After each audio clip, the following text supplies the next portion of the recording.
সেখান থেকে শুরু করবো।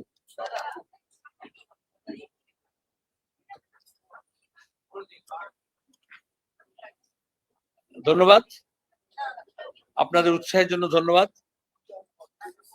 একটু দেরি হলো তার জন্য দুঃখিত।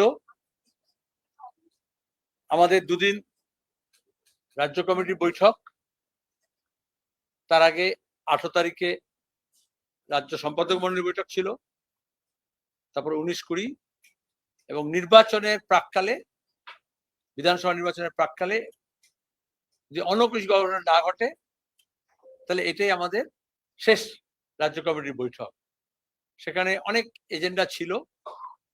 এক হচ্ছে আমাদের যে রাজনৈতিক প্রস্তাব আমরা নিয়েছি মাদুরাই পার্টি কংগ্রেসে, সেই রাজনৈতিক লাইন সিপিআইএম, তার ভিত্তিতে নির্বাচন আসলে যে পলিটিক্যাল ট্যাকটিক্যাল লাইন, সেটাকে কিভাবে ইমপ্লিমেন্ট করতে হবে, ইলেকট্রাল ট্যাকটিক্যাল লাইন, নির্বাচনী কৌশল, সেখানে আমাদের গাইডলাইন দেওয়া আছে এবং সেটা কেন্দ্রীয় কমিটি পিবি অনুমোদন সাপেক্ষে রাজ্যগুলো রাজ্যের বিশেষ পরিস্থিতি অনুযায়ী তার ইলেকট্রাল ট্যাকটিক্যাল লাইন ওয়ার্কআউট করে। এটা সবাইকে মনে করিতে হলে এই জন্যই গত 2-3টে বিধানসভা নির্বাচনে শুরুতেই একটা একদল এক্সপার্ট হয়ে গিয়ে সিপিআইএম সম্পর্কে Bengal line, Kerala line, Delhi line, এইসব নিয়ে অনেক হাবিজাবি লেখা হয়। তো এবার অনেকেই তারা বেকার হয়ে গেছে। তো এখন সেই সব নিয়ে কোনো কথা নেই। তো আবার নতুন লাইনে যদি না হয় তাহলে বেআইন কিছু খুঁজতে হয়, তার চেষ্টা করছে। তো আমরা এই জন্য আমাদের party general secretary comrade MA baby এসছিলেন, আর আমরা ত্রিবান্ধমে আমাদের যে কেন্দ্রীয় কমিটির বৈঠক হয়েছিল জানুয়ারি মাসের মাঝামাঝি, সেখানে আমাদের রাজ্য থেকে আমরা বলেছিলাম এই হচ্ছে আমাদের নির্বাচনী কৌশল, নির্বাচনী যে কৌশল এবং তার ভিত্তিতে আমরা কি করতে চাই, এবং আজকে সেটা রাজ্য কমিটিতে আমরা ইউনানিমাসলি সেটাকে অ্যাডপ্ট করেছি এবং বেবির উপস্থিতিতে করা হয়েছে। মানে কেন্দ্রীয় কমিটির কাছে আমাদের যেতে হবে না, কারণ ওদের কেন্দ্রীয় কমিটিও নেই। 27 তারিখে পলিট ব্যুরো মিটিং আছে, সেখান থেকে আমরা হচ্ছে তোমার গিয়ে আমাদের এই নির্বাচনী কৌশলটা গোটা দেশের নিরিখে, রাজ্যের নিরিখে যা পরিস্থিতি তার উপর দাঁড়িয়ে আমরা গ্রহণ করেছি। সেটার মধ্যে সার কথা হচ্ছে সিপিআইএম কে মজবুত করা এক, তারপরে সিপিআইএম এর নেতৃত্বে বাম ফ্রন্টকে সংহত করা, তার ঐক্যকে দৃঢ় করা, তার উপর দাঁড়িয়ে হচ্ছে বাম ফ্রন্টের বাইরে যে বাম ব্যক্তি, দল, গোষ্ঠী আছে তাদেরকেও সমবেত করা। কারণ পশ্চিমবঙ্গকে বাঁচাতে, পশ্চিমবঙ্গের শিক্ষা, সাহিত্য, শিল্প, সংস্কৃতি, ইতিহাস, ঐতিহ্য, সম্প্রীতি রক্ষা করতে, এবং যে লেফট ইকোসিস্টেম স্বাধীনতার আগে থেকে স্বাধীনতার পরে গড়ে উঠেছে, যাকে দক্ষিণপন্থার উত্থানের সঙ্গে সঙ্গে মন্দির মসজিদের রাজনীতি, হিন্দু মুসলমানের বিভাজন, বাংলাদেশি রোহিঙ্গিয়ার নাম করে আদিবাসী, তপশিলি, সংখ্যালঘু, তারপরে মহিলাদের উপর নির্যাতন বাড়িয়ে একটা উত্তর ভারতীয় সাংস্কৃতিক রাজনীতি করার চেষ্টা করা হচ্ছে, রিলিজিয়াস প্রশাসন করার চেষ্টা হয়েছে গত কয়েকবার। সেই বাইনারিকে আমাদের ভাঙতে হবে। বাংলাকে বাঁচাতে হলে বামপন্থার পুনরুত্থান দরকার। সেই লক্ষ্যে আমরা কাজ করছি। গত রাজ্য সম্মেলন থেকে আমরা যে ইলেকট্রাল ট্যাকটিক্যাল লাইন ঠিক করেছিলাম, তাকে আমরা গত 1 বছর ধরে, অলমোস্ট কদিন পরে 1 বছর পূর্ণ হবে, আমরা সেটাকে সাকসেসফুলি ইমপ্লিমেন্ট করার চেষ্টা করেছি। তাতে একদিকে আমাদের যে শ্রেণী সংগঠন, শ্রমজীবী মানুষ, খেটে খাওয়া মানুষ, কৃষক, ক্ষেতমজুর, বস্তিবাসী, এই সবাইকে আমরা জড়ো করার চেষ্টা করেছি। ব্রিগেডের সমাবেশ হয়েছিল গত বছর, আপনারা জানেন, এপ্রিল মাসে। লাখ লাখ মানুষ একটা হয়েছিল শ্রেণীর মানুষ, শ্রেণী ঐক্য গড়ে তোলার জন্য, শ্রেণীর দাবি দাওয়া নিয়ে লড়াই করার জন্য। আর আজকে যখন আমরা মিটিং করছি, 12 তারিখে গোটা দেশে ইন্ডাস্ট্রিয়াল স্ট্রাইক, শিল্প ধর্মঘট, তার সঙ্গে অনেক জায়গায় ধর্মঘট পালন হয়েছে। আমাদের এখানে গ্রাম বাংলায় অনেক জায়গায় দোকানপাট বন্ধ করা হয়েছে, চাষাবাদ বন্ধ করা হয়েছে, এবং বিশাল সংখ্যক মানুষ বিরত কয়লা শিল্পে, জুট শিল্পে এবং অন্যান্য ক্ষেত্রে, চা বাগানে সাফল্যের সঙ্গে লক্ষ লক্ষ মানুষ যোগ দিয়েছেন। এগুলো বলতে হয় কারণ এদিকে ক্যামেরার ফোকাস যায় না, খেটে খাওয়া মানুষের দিকে নজর পড়ে না। তার উপর দাঁড়িয়ে আমরা আজকে যে বৃহত্তর বাম ঐক্য, বাম ফ্রন্টের বাইরে যে বাম দলগুলো আছে তাদের সঙ্গে আমরা সাফল্যের সঙ্গে কথাবার্তা চালাচ্ছি। কারণ আমরা ঠিক করেছিলাম যে আমাদের বামপন্থী সিপিআইএম কোন কোন আসনে লড়বে সেটা ঠিক করে তার সঙ্গে বামপন্থীদের সঙ্গে সমঝোতা করা, বামফ্রন্ট এবং বামফ্রন্টের বাইরে যারা, তাদের সঙ্গে সম্পন্ন করলে বামফ্রন্টের বাইরে যারা আছে তাদেরকে, যারা বিজেপি ও তৃণমূল বিরোধী অবস্থানে দৃঢ় থাকবে তাদেরকে সঙ্গে কথা বলবো, সেই কথাবার্তা আমাদের চলছে। আমরা 90% আসন সমঝোতা পথ পরিষ্কার হয়েছে, রাজ্য কমিটিতে আমরা প্লেস করেছি একদম আসন দিয়ে, তালিকা দিয়ে। আর 10% আমরা বলেছি, কিন্তু কিছু হয় নিটিগ্রিটিস থাকে, এবং সামাজিক বিন্যাস, বিশিষ্ট ব্যক্তি, তারপরে হচ্ছে ক্রীড়া জগৎ থেকে, চিকিৎসা জগৎ থেকে, আইনের জগৎ থেকে, সংবাদ জগৎ থেকে, আরো অন্যান্য সামাজিক ক্ষেত্র থেকে তাদের জন্য, এবং সামাজিক বিন্যাসকে বিগত আদিবাসী, তপশিলি, মতুয়া, মুসলমান সম্প্রদায়ের মানুষ, তারপর মহিলা, এইগুলোকে দেখে নিয়ে আমরা কিভাবে রাজ্যে একটা বাংলা বাঁচা বললে দুটো হবে না, একটা বিকল্প হচ্ছে তোমাকে দিতে পারে, সেটাকে পরিষ্কার করার জন্য চেষ্টা করছি। আমরা যেভাবে কাজ করছি অন্য বাম দলগুলো এবং অন্য সহযোগীরা করছে, এবং ক্রমাগত একটা আমাদের কনভার্জেন্স হচ্ছে। আজকে কনভার্জেন্স করলে ভালো হতো বললে, কিন্তু সিপিআইএম এর মিটিং করে তো আমরা কনভার্জেন্স করতে পারি। যে কনভার্জেন্স যদি করতে হয় তাহলে আরো বাকি শক্তিগুলোকেও সহযাত্রী যারা হবে তাদেরকে নিয়ে এটা, এই কনভার্জেন্সটা ইমার্জ করছে, এটুকু আমি বললাম। এবং যখনই ইমার্জ করছে তখন আমরা যে একেবারে সিঙ্গেল মাইন্ডেডলি সমস্ত শক্তি নিয়ে ঝাঁপিয়ে পড়বো, ব্যাটল লাইন ড্র হয়েছে, লক্ষ্য স্থির হয়েছে, এবং আমাদের মোবিলাইজেশনটা যখন আমরা করছি তখন আমরা দেখলাম বাইনারি ভাঙার লক্ষ্যে যতটা আমরা এগিয়েছি, সেখানে যা হয় যারা আমাদের সঙ্গে লড়ার কথা, সহযোগী হওয়ার কথা, তাদেরকে একটু খাবলে খুবলে নিয়ে যাওয়ার চেষ্টা করা হচ্ছে। আমরা তাও 294টা আসনে বিকল্প নিয়ে লড়াই করার জন্য প্রস্তুত হচ্ছি। এটার সঙ্গে সঙ্গে এসআইআর একটা ডিসরাপশন, বিহার ইলেকশনের সময় দেখেছেন, এখনো দেখেছেন, এসআইআর যে এই যে বাইনারি ভাঙার যে চেষ্টা হচ্ছিল, সেই বাইনারিকে রিএনফোর্স করার জন্য ধর্মের নামে, কাস্টের নামে, বিশেষ জেলা, কনস্টিটুয়েন্সি ধরে আরএসএস এর বই থেকে চ্যাপ্টার তুলে ইলেকশন কমিশন এখানে এসআইআর নাম করে বিভাজনের রাজনীতিকে রিএনফোর্স করার চেষ্টা করেছেন। কারণ অন্য সবকিছু ফেল করেছিল। মানুষ, খেটে খাওয়া মানুষ, তার লড়াইয়ের কথা, তার না পাওয়ার যন্ত্রণা বেদনা, কাজ, শ্রম, মজুরি, চাকরি পার্মানেন্ট করা, শূন্য পদে নিয়োগ, নিয়োগ নিয়ে দুর্নীতি, কৃষি, কৃষি সরঞ্জাম, কৃষি সামগ্রী, তার বাজার সহজলভ্য করা এবং তার দাম পাওয়া উপযুক্ত, জমির প্রশ্ন, চা বাগানের হোক, বাঁধের হোক, চরের হোক, জলাশয়, নদী, সেগুলো বাঁচানোর প্রশ্ন হোক, সিভিক অ্যামেনিটিস, জল জমা থেকে আরম্ভ করে পরিবহন ব্যবস্থা যা ভেঙে পড়েছে, স্বাস্থ্য, শিক্ষার যা হাল হয়েছে, সেইগুলো নিয়ে রাজনীতি করতে চায়। এগুলো আপনাদের কেউ কেউ এডিট করে বার করে দিল। আমরা যখন বৈঠক সভা বা বাংলা ভাষা যাত্রা করলাম, গোটা রাজ্য জুড়ে রাজ্য কমিটিতে এটাই এসছে, মানুষ এইগুলো নিয়ে কথা বলছেন। তারা চাইছেন তার ছেলে মেয়ের কাজ হোক। আবার আমরা যে ডেটা পয়েন্ট পাচ্ছি তা নয়, আমরা যা পাচ্ছি তার ভিত্তিতে আমরা আন্দোলন সংগ্রামও স্থানীয়ভাবে গড়ে তুলছি। কোথাও আগে প্রেস কনফারেন্সে বেবি বলেছিল খড়ি নদী, কোথাও জলঙ্গি নদী, কোথাও জলাশয়, কোথাও ইস্ট কলকাতার জলাভূমি, এসব নিয়ে ব্যাপক দুর্নীতি হচ্ছে, পলিউশন হচ্ছে, পরিবেশ নষ্ট হচ্ছে। একেবারে তিলাবনী পাহাড় এখানে যেরকম, আরাবলী পাহাড় সেরকম ওখানে, মোদি হোক আর দিদি হোক, তারা এসব লুটের সামগ্রী মনে করছে পরিবেশকে, সেটাকে বাঁচানোর জন্য আমাদের লড়াই হচ্ছে। মানুষ এটা নিয়ে চিন্তিত। যদিও মন্দির, মসজিদ, তাদের মধ্যে ইনজেক্ট করার চেষ্টা করা হচ্ছে বাইনারি তৈরি করার জন্য।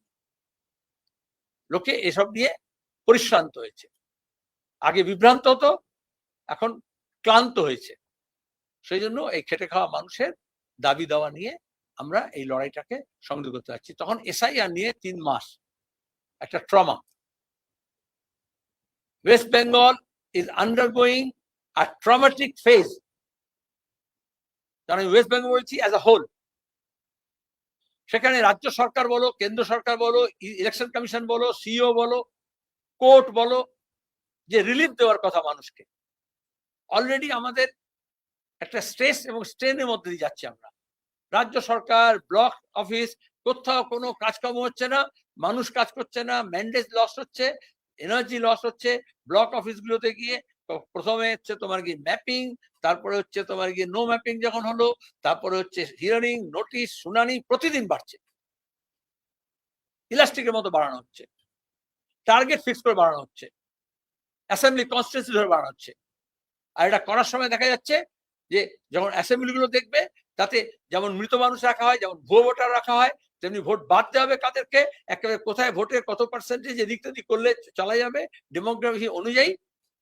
ওই যে মোদী বলেছে না ডেমোগ্রাফিক মিশন, তার একটা হচ্ছে ডেমোগ্রাফি অনুযায়ী, জনবিন্যাস অনুযায়ী এগুলো করার চেষ্টা করা হচ্ছে।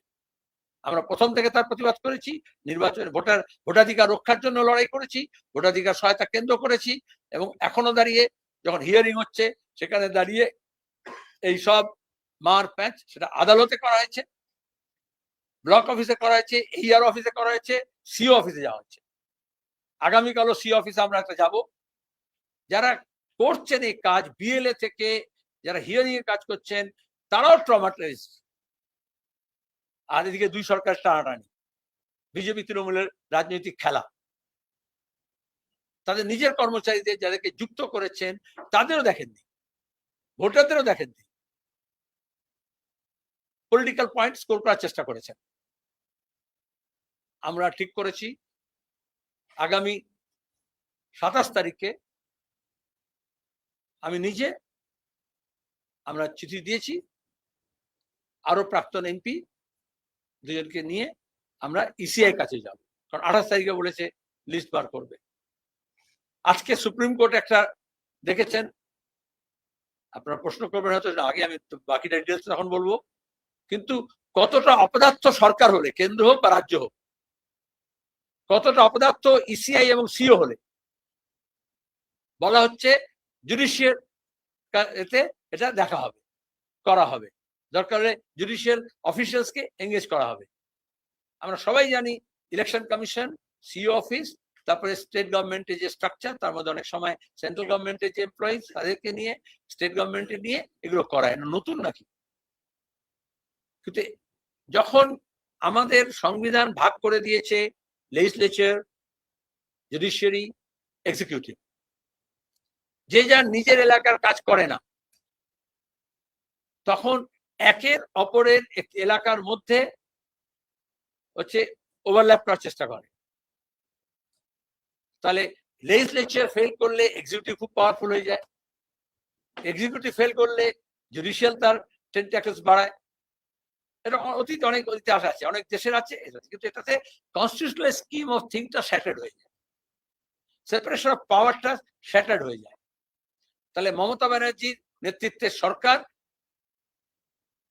যেভাবে রাজ্য সরকার প্রশাসন পরিচালনা করছেন, ওই ভিডিও কনফারেন্স করে আর তোমাদের সবাইকে নেমন্তন্ন করে এয়ার কন্ডিশন হচ্ছে তোমার গিয়ে প্যাভিলিয়ন বানিয়ে লাইভ টেলিকাস্ট করে একে চমকে ওকে ধমকে ওকে SMS দিয়ে আর হচ্ছে তোমার গিয়ে প্রশাসনিক বৈঠক হচ্ছে, তাতে প্রশাসন চলে না। এটা বোঝাচ্ছে সুপ্রিম কোর্ট বলছে ট্রাস্ট ডেফিসিট, তাই তো বলেছে আজকে ট্রাস্ট ডেফিসিট। আমরা কথা অনেক আগে থেকে বলছি, মানুষের ভরসা উঠে যাচ্ছে। রাইটার্স বিল্ডিং থেকে জ্যোতি বসু একটা কথা বলা মানে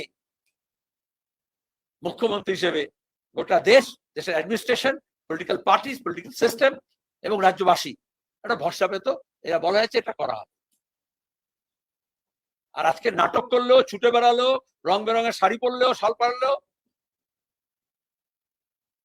আমরা 100 দিনের কাজের টাকা দিয়ে রেখেছি, রাজঘাট থেকে মন্ত্রীর দপ্তর পর্যন্ত দৌড়, লাইভ টেলিকাস্ট, কিন্তু দাঁড়িয়ে 100 দিনের কাজের টাকা আজ পর্যন্ত আসেনি।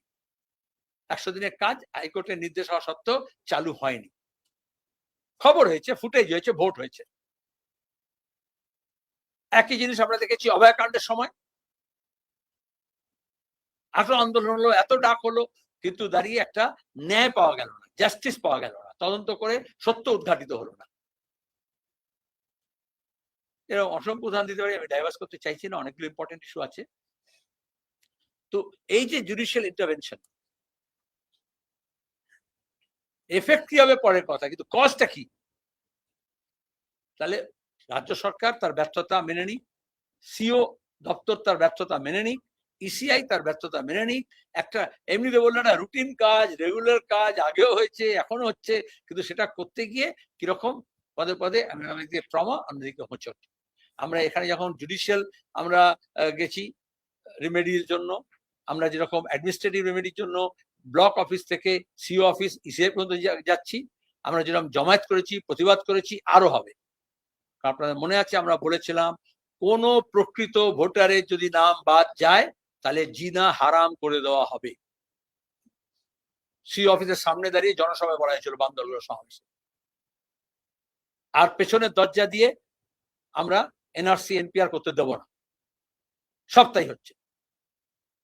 আর তৃণমূলের বিজেপির নেতারা বলে দেবে যারা যেখান থেকে যে আসুক, যাই ধর্ম হোক, সবাইকে বাংলা ছাড়া করব, টার্গেট ফিক্স করে দেবে।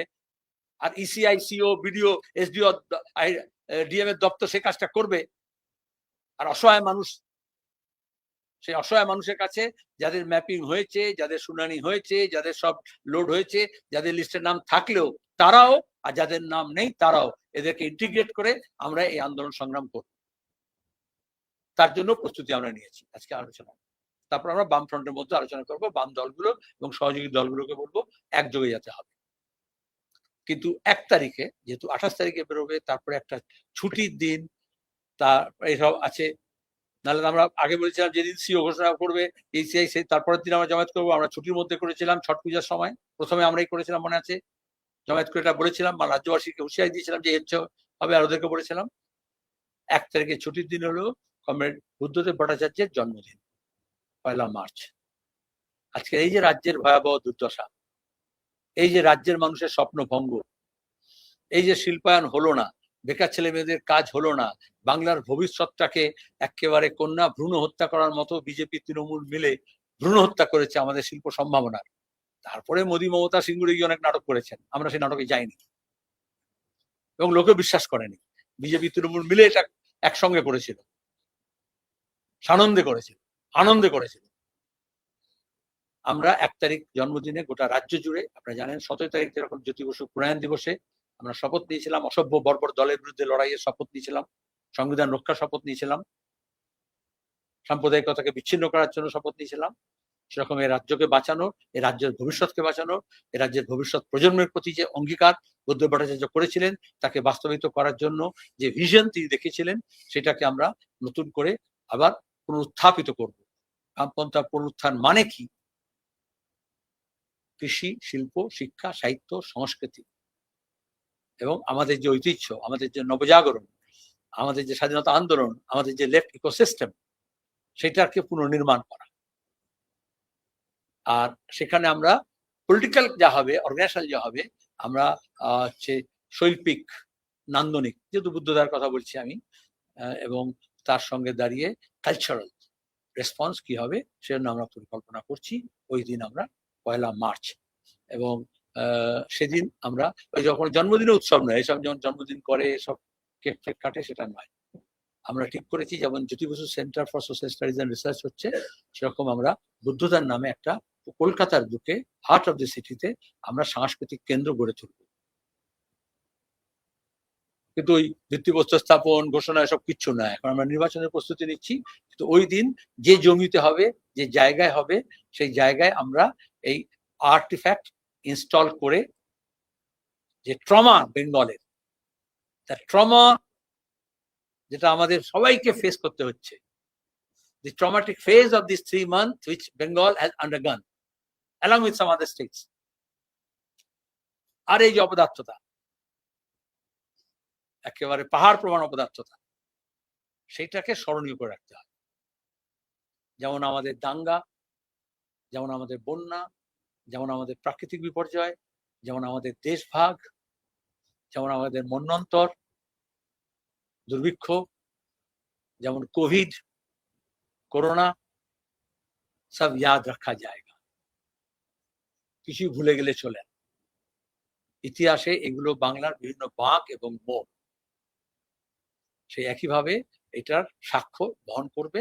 এমন ভাবে আমরা 1 তারিখে এই ট্রমাটিক ফেজটাকে আমরা আর্টিস্টিক রেসপন্স হিসেবে উপস্থাপিত করব, যেটা হবে আবার আমাদের নির্বাচনী যে বিকল্প আমরা হাজির করতে চাইছি, তারও প্রসারের সূত্রপাত।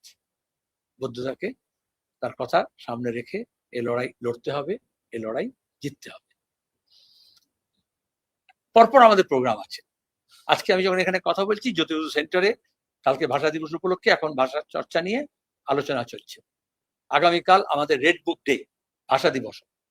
তাহলে মানুষের সমাগম নিয়ে সাংস্কৃতিকভাবে নানান রকমের কর্মসূচি নেওয়া হয়, কর্মকাণ্ড বিভিন্ন এলাকায়, এবং সেখানে ভাষা দিবস বিশেষত বাংলাদেশে আমাদের কাছাড়ে হয়েছিল, আমাদের অন্যত্র হয়েছিল, পৃথিবীব্যাপী নিজের নিজের ভাষাকে ধরে রাখা, সংস্কৃতি ধরে রাখার লড়াই লড়া হচ্ছে। যত বেশি গ্লোবালাইজেশন হচ্ছে, তত বেশি নিজস্ব ভাষা, নিজস্ব স্বকীয়তা, নিজস্ব সংস্কৃতি, নিজস্ব লোক যে সমস্ত পরম্পরা আছে সেটা হারিয়ে যাচ্ছে। সেটাকে ধরে রাখতে হয়, স্ক্রিপ্ট পর্যন্ত হারিয়ে যাচ্ছে। আর যে ভাষাগুলোর স্ক্রিপ্ট নেই, উপভাষা, সেগুলো তো হারিয়ে যাচ্ছে। সেখানে একটা ভাষার নামে আন্দোলন হলো, সংগ্রাম হলো, এবং পাকিস্তানকে হারিয়ে দিয়ে, খান সেনাকে পরাজিত করে, এক নদী রক্ত দিয়ে হচ্ছে একটা দেশ জন্মালো। সেই দেশকে যেভাবে ধর্ম পরিচয় আবদ্ধ করে দিয়ে গ্রাস করতে চেয়েছিল দক্ষিণপন্থা এবং উগ্রপন্থা এবং মৌলবাদী শক্তি, দেশি বিদেশি শক্তি, এই উপমহাদেশে, আমাদের প্রতিবেশী দেশে। সেখানে যা হোক একটা নির্বাচিত সরকার আসছে, নির্বাচন হয়েছে, এবং যেভাবে জামাতরা একেবারে ক্ষমতা দখল করার জন্য উঠে পড়ে লেগেছিল, সেখান থেকে ভারতে দেশ হিসেবেও, আমরা প্রতিবেশী পশ্চিমবঙ্গ হিসেবেও, এবং সাম্প্রদায়িক মুক্ত জগৎ যারা তৈরি করতে চাই, তাদের কাছে একটা আপাত স্বস্তির জায়গা হয়েছে। এরপরে বাংলাদেশ কোন পথে যাবে, কিভাবে এগোবে, সেটা বাংলাদেশ ঠিক করবে। কিন্তু গণতান্ত্রিক, সাম্প্রদায়িকতাহীন মুক্তিযুদ্ধের ধারাকে বহন করে যাতে, সেজন্য 21 তারিখে এবারে অনেক বেশি গুরুত্বপূর্ণ। সেটা যেমন হবে, আমরা আমাদের গোটা বিশ্বে 21শে ফেব্রুয়ারি নিজের নিজের ভাষায় মার্ক্সবাদের চর্চা করতে হয়। ভাষা তো আসলে আলোচনার জন্য, কমিউনিকেশনের জন্য, তো সেজন্য আমরা রেড বুক ডে পালন করি। এবং ভেনেজুয়েলা থেকে এই বাংলাদেশ পর্যন্ত, এবং আমাদের পশ্চিমবঙ্গ, আমাদের দেশেও যে সাম্রাজ্যবাদী যে দখলদারি, ট্রাম্প, তারিফ, তারপরে তো এফস্টাইন ফাইল থেকে দেখেছেন যেভাবে ব্ল্যাকমেল করা হচ্ছে বাজার দখল করার জন্য বিভিন্ন প্রশাসনকে। ইংল্যান্ড হলে তার রাজপুত্র হলেও অ্যারেস্ট হয়, আর আমাদের প্রধানমন্ত্রী হলেও, শাসক দলের লোকজন হলেও, এইসব মাফিয়া যারা হচ্ছে অ্যাবিউজার্স, হিউম্যান ভ্যালুজের যা যা খারাপ, সেগুলোকে তারা সেলিব্রেট করে। দক্ষিণপন্থা মানে তাই। তাহলে এটা কি করে হলো, এই কেমন হয়, কেমন চলে, এ নিয়ে আমরা চর্চা করব। এবং সেই জন্য আমরা বই ছাপিয়েছি। সেই বই পাঠ হবে সর্বত্র পাঠচক্রের মধ্য দিয়ে, বাংলা ভাষায়। এই বিশ্বে দক্ষিণপন্থা উত্থান এবং সাম্রাজ্যবাদের যে কর্মসূচি, এবং সেটা কিভাবে মানবতা বিরোধী, কিভাবে শিশু বিরোধী, নারী বিরোধী, কিভাবে আমাদের স্বাধীনতা বিরোধী, কিভাবে আমাদের ব্যবসা বাণিজ্য শিল্প জ্বালানি বিরোধী, আমাদের নিরাপত্তা বিরোধী, সেসব নিয়ে আলোচনা। এটা হচ্ছে 21 তারিখে। 22 তারিখে জ্যোতির্বসু সেন্টারের উদ্যোগে মেদিনীপুর শহরে আলোচনা হবে। যেমন আমরা উত্তরবঙ্গে একটা করেছিলাম যে বিকল্প কি উত্তরবঙ্গের জন্য, এরকম জল, জঙ্গল, জমিন নিয়ে, জঙ্গলমহল, এই পশ্চিমাঞ্চল, সেই ব্যাপারে আমাদের মানুষের জ্বালা যন্ত্রণা, প্রকৃতি, পরিবেশ, লেফট ইন্টারভেনশন কি হবে, সেই নিয়ে একটা আলোচনা চক্র হবে। সেখান থেকে যা বেরিয়ে আসবে, আমরা এখন যেটা ইলেকশন ম্যানিফেস্টো করার লক্ষ্যে এগোচ্ছি, সেখানে মানুষের কথা চাইছি। এখানে আগামী গতবার আমরা বিবেকে দিয়ে আহ্বান জানিয়েছিলাম, কয়েক হাজার মতামত এসছে, আরো আসছে, সেগুলোকে আমরা ইন্টিগ্রেট করছি এবং আমরা ম্যানিফেস্টো তৈরি করব। এই ম্যানিফেস্টো যেমন রাজ্যের জন্য হবে, সেরকম রিজিয়নাল হবে, এবং সেরকম অ্যাসেম্বলি ভিত্তিক হবে, এটা সিদ্ধান্ত হয়েছে। বলি না আমরা আগে, এখন অন্যরা স্লোগান চুরি করে নেয়, যারা পুকুর চুরি করতো কথা চুরি করে নেয়, লোক চুরি করে নেয়। হ্যাঁ, তো তারা হচ্ছে তোমার গিয়ে, যে ওরা হিন্দিতে আমি শুনতাম अपहरण কাণ্ড, বিহারে হতো। যাকে তো এরকম আমি পরপর বললাম, আর অনেক প্রোগ্রাম থাকবে প্রতিদিন, সেটা কিন্তু আমাদের এই বৈঠক চলবে। কয়েক হাজার হয়েছে, আরো কয়েক হাজার হবে। আমরা মানুষের কাছে যাব, সেখান থেকে যে দাবি দেওয়া আসছে সেগুলোকে যে আমরা স্থানীয়ভাবে গ্রাস রুট লেভেল স্ট্র্যাটেজি আমরা আন্দোলন সংগ্রাম করছি, আর আসন সমঝোতার কাজ হচ্ছে, তার উপর দাঁড়িয়ে আমরা এগুলো সব সিদ্ধান্ত গ্রহণ করেছি। এই সিদ্ধান্তের পাশাপাশি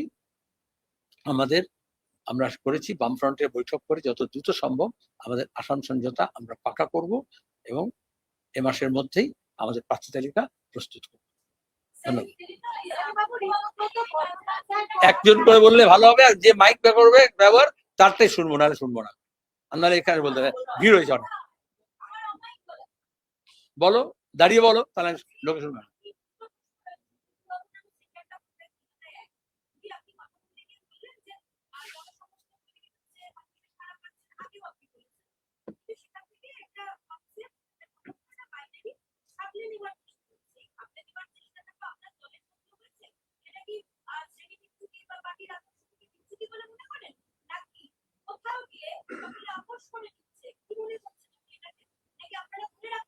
দুটো প্রশ্ন করেছো, দ্বিতীয়বার চান্স পাবে না বলে।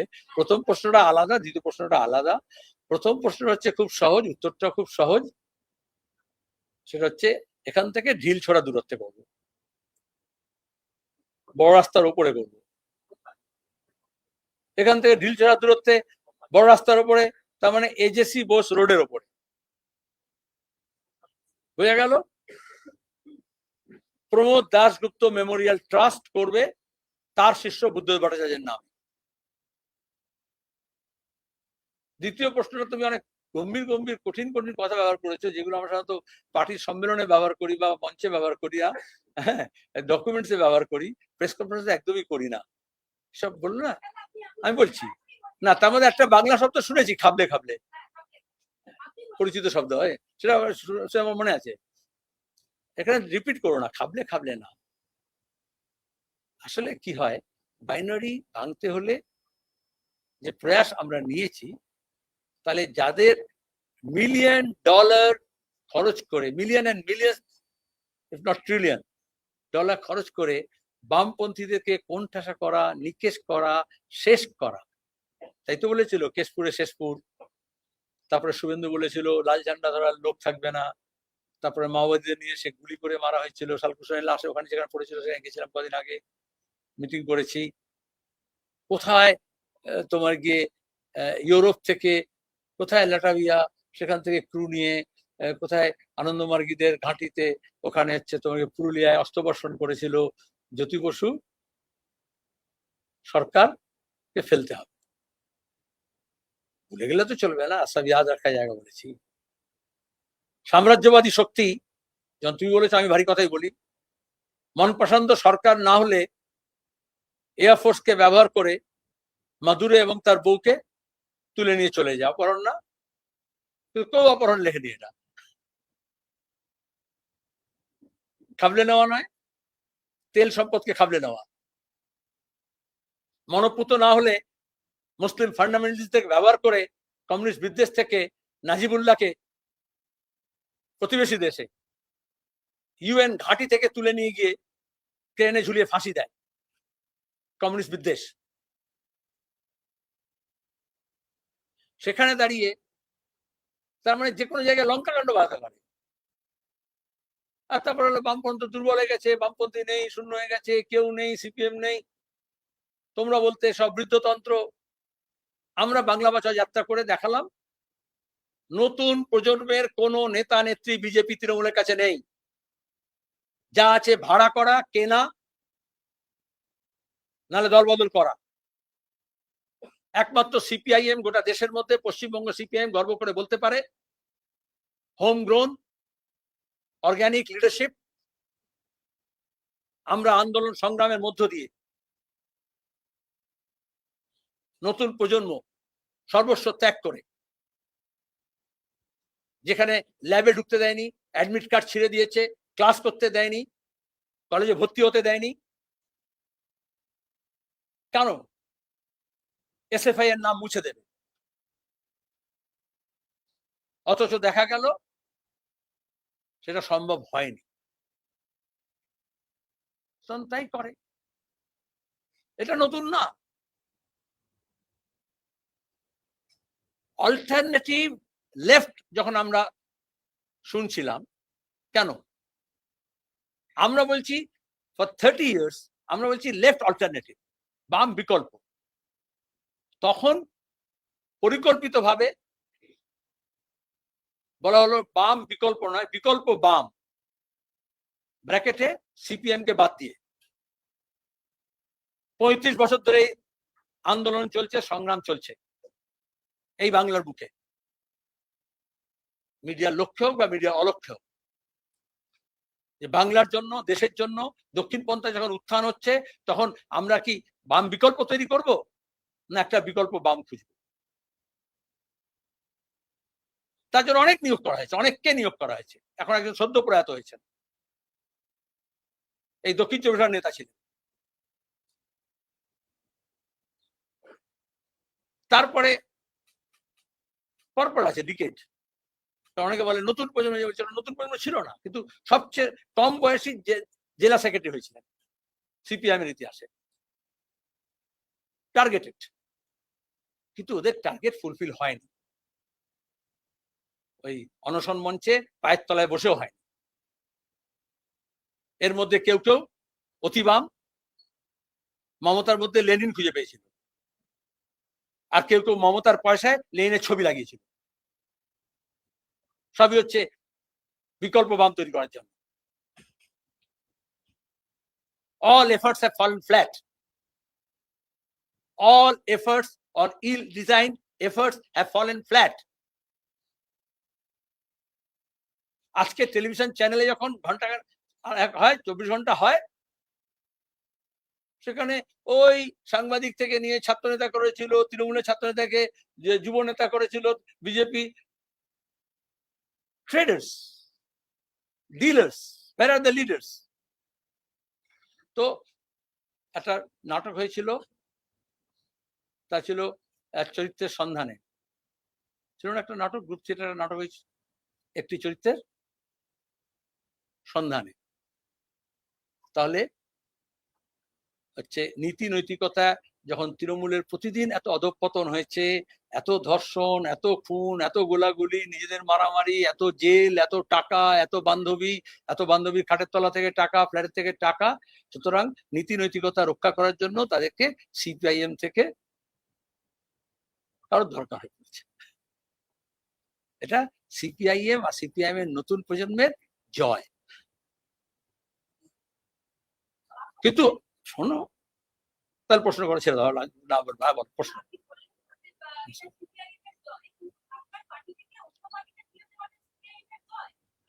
তুমি সাংবাদিক কে অন্য পার্টিতে গেছে, নাম বলো তো, আমি জানি না কোন পার্টিতে গেছে বলো তো, কোন পার্টিতে গেছে? আমি যে আপনার পার্টি, তুমি না প্রতিকূল পরে বলে, তুমি আপনার পার্টি থেকে অন্য পার্টিতে গেছে, আমি বললাম কোন পার্টিতে কে গেছে, আমিও প্রশ্ন করেছি।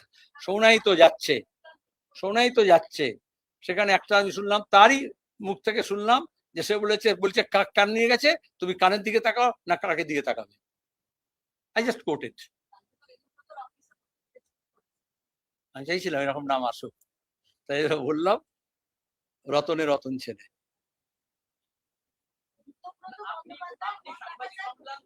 একজন করে।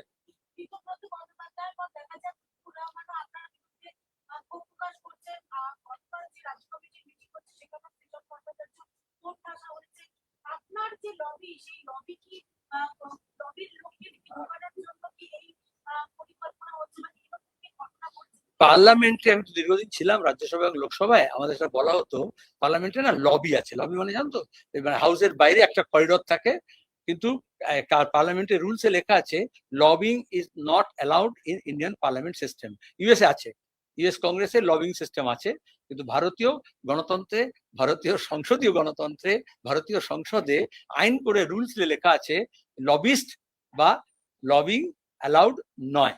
আর আমাদের যে পার্টি অফিস দেখছো, রাজ্য কমিটির কথা বললে, আমাদের কোনো লবি নেই, সোজাসুজি তোমরা সিঁড়ি থেকে ওঠো এবং হলে ঢুকে যাও।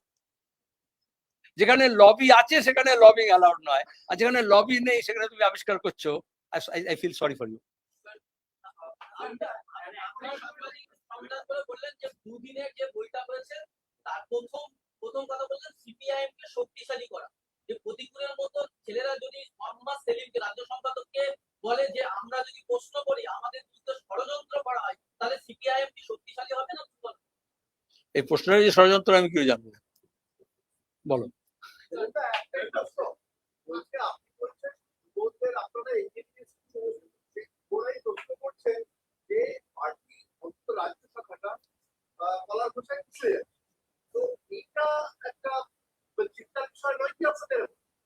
প্রথম কথা হচ্ছে আমাদের রাজ্যে শাখা নেই, রাজ্যের অনেক শাখা আছে, রাজ্য কমিটি আছে, এক শাখা আরএসএস এর হয়।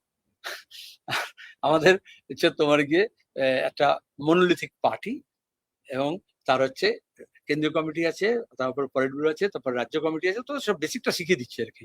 রাজ্য কমিটি আছে, জেলা কমিটি আছে, তারপরে এরিয়া কমিটি আছে, তারপরে ব্রাঞ্চ আছে, ঠিক আছে, তাকে শাখা বলি আমরা।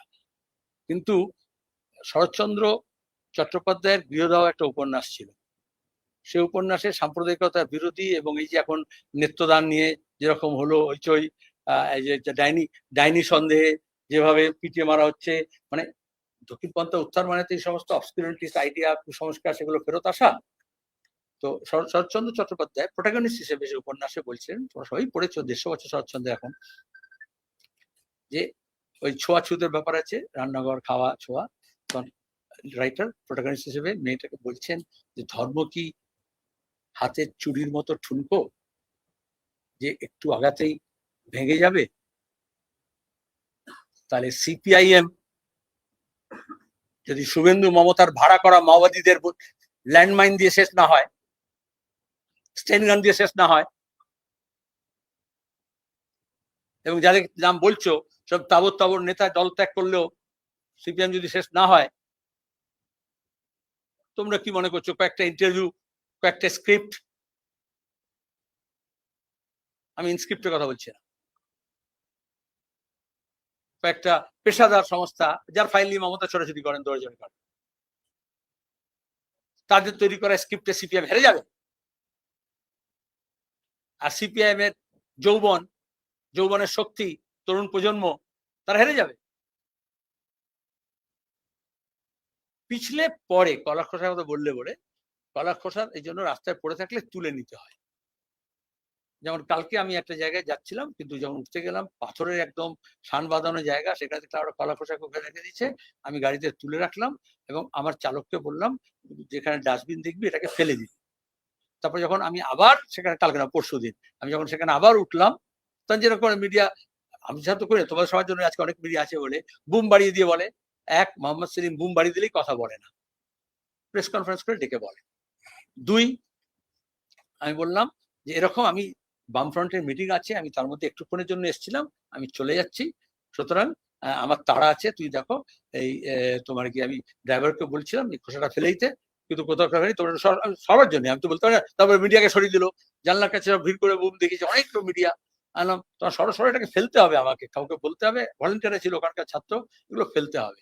তো কেউ কেউ লিখলো যে মোহাম্মদ সেলিম কলা দেখেছে, না কলা দেখেনি, কলা খোসা ফেলতে গেছি। আর সেটা আমি কোনো জার্নালিস্টকে বলতে পারি না যেটা আমি ফেলে দে, আমি কোনো ভলেন্টিয়ারকে দেখছিলাম যারা গাড়ি তুলতে এসেছিল আমাকে, আর ড্রাইভারকে বকছিলাম, যেটাকে ফেলতে বললাম সিটে রেখে দিয়ে গেলাম, তুই ফেললে না। শোনো, আরে উত্তরটা তো হয়নি। যখন কেউ পিছলে পড়ে, যাতে পিছলে না পড়ে, যেরকম কলার খোসা তুলে নিতে হয়, আর তেমনি যদি কেউ কলার খোসায় হোক, বানের জলে হোক, তোমার রেল লাইনের ধারে হোক, স্টিমার থেকে হোক, বাস থেকে হোক, যদি কেউ পড়তে যায়, সহযাত্রী, সহমর্মী, বন্ধু, আত্মীয় স্বজন, এমনকি অপরিচিত কেউ যদি থাকে, তখন তাকে হাত বাড়িয়ে তাকে ধরতে হয়, তাকে বাঁচানোর চেষ্টা করতে হয়, অতল গহ্বরে যাতে তলিয়ে না যায় সেটাকে রক্ষা করার চেষ্টা করতে হয়। কিন্তু এইটুকু সাবধান থাকতে হয়, অনেক সময় কি হয়, জলের তোরে যে বাঁচাতে চেয়েছিল সেও হয়তো ওইদিকে চলে গেল, বা রেল এমন স্পিড আসলো যে আত্মহত্যা করতে যাচ্ছিল তাকে টানতে গেল কিন্তু চলে গেল, তখন এই রিস্কটা নিতে হয়, কিন্তু আবার রিস্কটাকে অ্যাভয়েডও করতে হয় যাতে আঘাতটা আরো অন্যদেরকে না লাগে। একটা প্রশ্ন একজন অতদূর করতে হবে না, তুই বলো ফার্স্ট।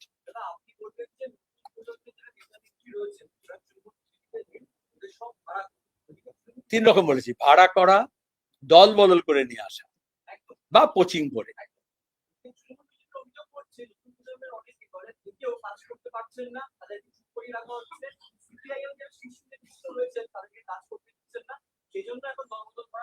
এখন অফ সিজনের কথা বললে তো হবে না, এখনো সিজন স্টার্ট হয়নি, যে সিজন স্টার্ট হবে তখন দেখবে তৃণমূলে কত লোক বলবে দম বন্ধ হয়ে যাচ্ছে বলে বিজেপিতে যাবে, আর বিজেপিতে কত লোক বলবে যে দম বন্ধ হয়ে যাচ্ছে, নিঃশ্বাস নিতে পারছি না, তৃণমূলে আসবো। এসব তো গত দুটো নির্বাচনে দেখেছো তোমরা, নতুন করে কি আবিষ্কার করছো? হ্যাঁ বলো।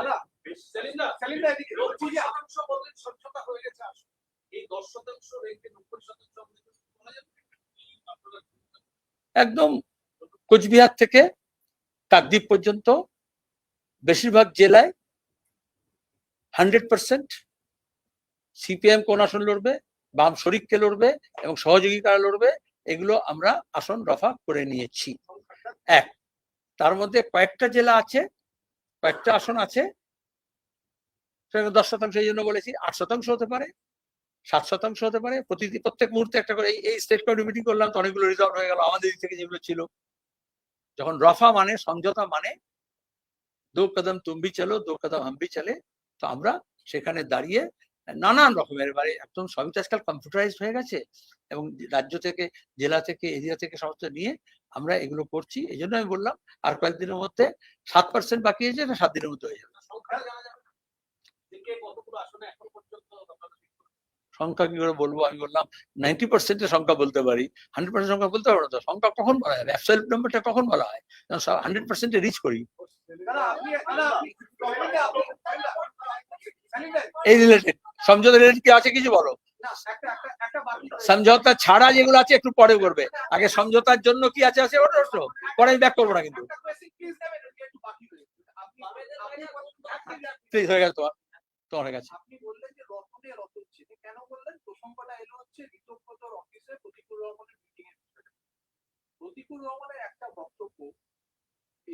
আমি এখানে শুনানিতে বসিনি। For your kind information, please. Normally, you don't attend my press conference, so I don't know you. First of all, your channel or your newspaper you are representing. One. Second thing is, press conference ডাকা হয় রাজ্য কমিটির বৈঠকে যে সিদ্ধান্ত হয়েছে সেগুলোকে brief করা হয়।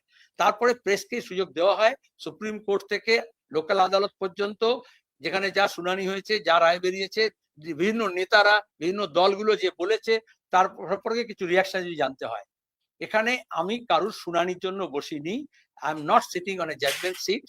আমরা বিচারও করছি না, আর বিচারের প্রক্রিয়া আমরা শুরু করিনি, সুতরাং আমি রায় দেবো কি করে? এখানে কারুর হয়ে কেউ ফরিয়াদও করতে আসেনি, এখানে কারুর হয়ে কেউ ক্রস এক্সামিনও করতে আসেনি, এটা আমি এক্সপেক্ট করবো। ওইগুলো টেলিভিশন চ্যানেলে যখন বসবে, আলোচনা করবে, বিতর্ক করবে, সেখানে করবে। প্রেস কনফারেন্সের একটা স্পেসিফিক পারপাস থাকে। আমি প্রেস কাউন্সিলের মেম্বার ছিলাম দীর্ঘদিন, জার্নালিস্টিক এথিক্সটা বলে দিলাম। বলো।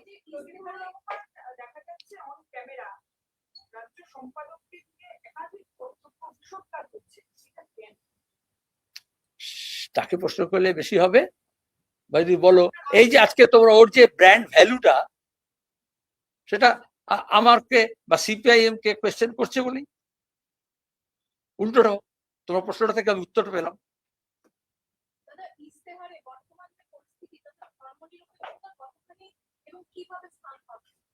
এটা তো মেজর ইস্যু গোটা দেশে। আমি যেটা ধরলাম এটা এখন তো আপনাকে দিতে পারি, আমার অনেক কপি আছে, প্রেসও পাওয়া যায়।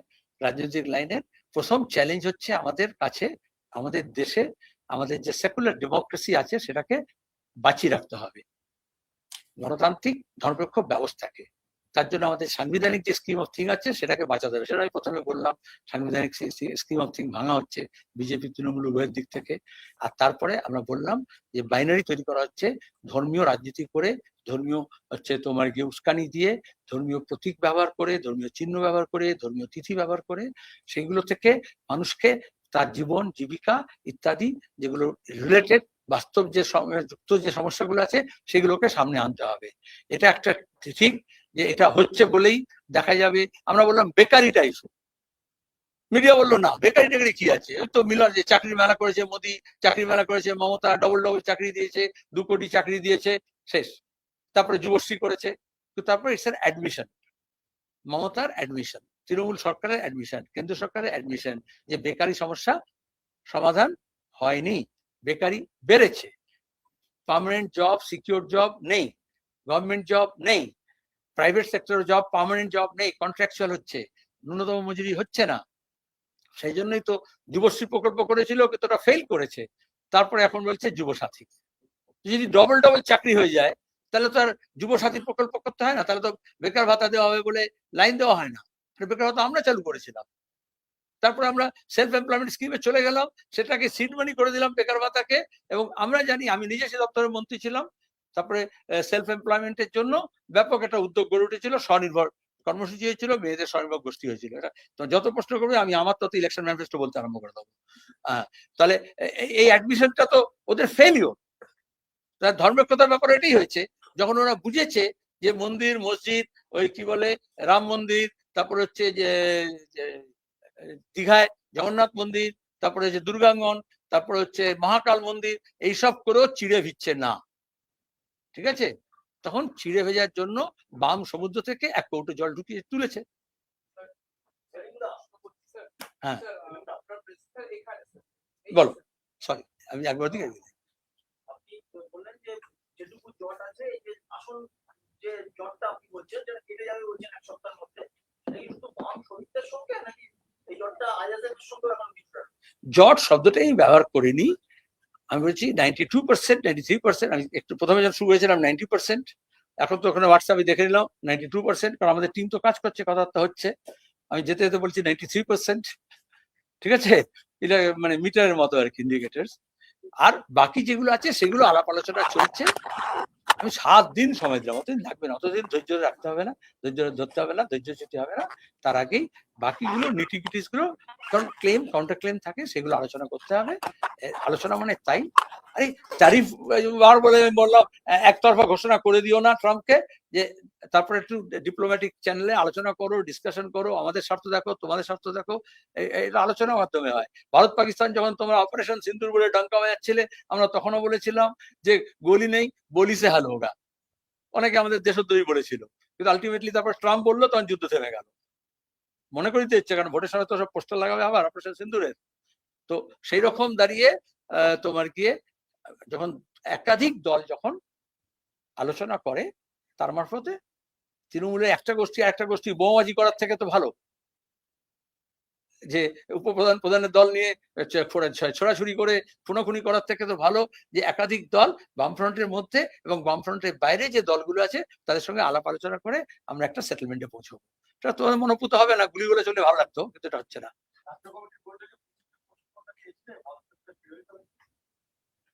প্রসঙ্গ সেভাবে আসেনি, কিন্তু আমি উত্থাপন করেছি, কারণ রাজ্য সম্পাদক হিসেবে উত্থাপন করতে হয়। যা যা ইস্যুস অ্যাট হ্যান্ড আসে, সেটা আমাদের নিয়ম হচ্ছে, তোমরা তো আগের দিন থেকে সব লিখে দিতে পারলে, কিন্তু হয়নি। শেষ দিনে আমাকেই কতগুলো ডিসিপ্লিনারি কোয়েশ্চেনটা লাস্টে আসে, আমাদের এজেন্ডায় থাকে।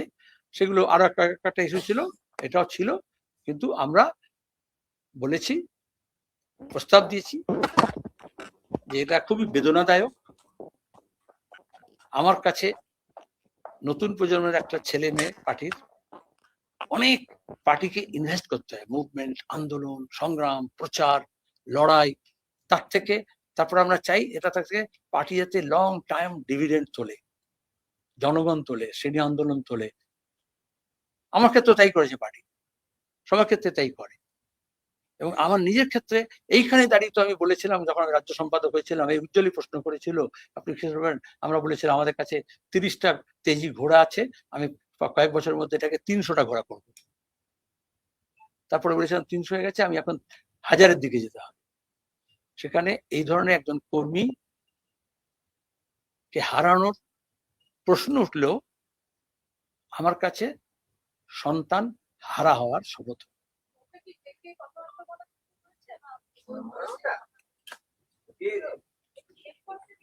বলো কি প্রশ্ন আছে? আমি আমার কাছে বললাম, আমার ফিলিংসটা বললাম, সন্তান হারালে একজন লোকের যেরকম ফিলিংস হয়, আমি যখন আমার রাজ্য কমিটিতে উত্থাপন করেছি, আমার সেই ফিলিংস হয়েছে। তারপরে তোমার বলে তারপরে কি হলো, এত মাঝখানে প্রশ্ন করে দিল। যখন এরকম কিছু হয়, অনেক সময় তো তোমার মাঝে মাঝে কাগজে খবর টবরে দেখো, এরকম যখন কোনো ঘটনা ঘটেও যায়, মা সন্তানকে, সন্তান মায়ের মৃতদেহ আগলে রেখে দেয়। সায়েন্টিফিক না এটা, কিন্তু আমরা এটাকে আমাদের পার্টিতে গত 1.5-2 মাস থেকে কয়েকটা অভিযোগ আসে। আমরা সাধারণত অভিযোগ আসলে আমাদের একটা নিজস্ব টিম থাকে, সেখানে পাঠিয়ে দিই, বা যদি আরো জেলা থাকলে জেলাতে পাঠিয়ে দিই, ওপরে থাকলে উচ্চ পদাধিকার কমিটিতে পাঠিয়ে দিই, আইসি সংক্রান্ত হলে ইন্টারনাল কমিটিতে পাঠিয়ে দিই। কিন্তু এটা যেই মুহূর্তে পেলাম, আমাদের সেক্রেটারিয়েটে আমরা সিদ্ধান্ত করলাম এটাকে লেট মি হ্যান্ডেল ইট। এত সব আসছে কারণ I took the responsibility, let me try and handle ইট। কিন্তু তারপর থেকে আগে তো এই যে বললো ডেকেছেন কি, বলেছেন কি, শুনেছেন কি, তো তাকে তো তার থেকে আমাকে তো রেসপন্স নিতে হবে কি বটে, কিন্তু তখন থেকে কন্ট্যাক্ট লুজ হয়ে যায়। এবং অন্যদিকে আমাদের তোমাদের অনেকে বন্ধু বান্ধবের মারফত আমরা জানতে পারি যে আরো কিছু কন্ট্যাক্ট ডেভেলপ করছে। তখন আমাদের পার্টির প্রক্রিয়া অনুযায়ী, গঠনতন্ত্র অনুযায়ী আমাদের নিজস্ব পদ্ধতিতে কিছু সিদ্ধান্ত গ্রহণ করতে হয়। যখন সিদ্ধান্ত হবে আপনাদের জানিয়ে দেব। ধন্যবাদ। যথেষ্ট।